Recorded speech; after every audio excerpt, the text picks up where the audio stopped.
Bahaya, Martin Paes meragukan Mes Elanio gabung Timnas Indonesia siap ladeni Bahrain.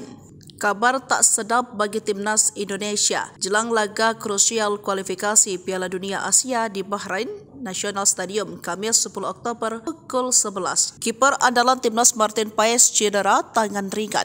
Bahkan sudah absen dalam laga FC Dallas versus Portland Timbers di laga MLS Liga Amerika Serikat Senin 7 Oktober pagi. Sebelumnya PES juga absen lawan Santos Ertaquez. Jika PES absen maka petaka bagi timnas sebab kiper keturunan Belanda ini tampil apik. Penyelamatannya di dua laga terakhir sangat menentukan. Para penggemar timnas Indonesia pun sempat dibuat risau sebab Bahrain tim tangguh meski baru saja kalah telak 0-5 dari Jepang, namun Bahrain memiliki tradisi luar biasa lawan Indonesia. Sebab dari 4 kali pertemuan Indonesia hanya 1 kali menang, 2-1 dan 3 kali mengalami kekalahan dengan skor cukup telak. Bahkan timnas saat diperkuat Ferdian Sinaga dan Irfan Bahim pernah kalah 0-10. Meski Martin meragukan, kabar baik datang dari dua pemain naturalisasi yakni Mils Victor Joseph, bek tangguh keturunan Indonesia yang bermain di 20 klub Liga Utama Belanda bisa diturunkan. Begitu juga Elino Johannes, gelandang serang yang bermain di klub Liga 2 Belanda yakni Jong siap tampil.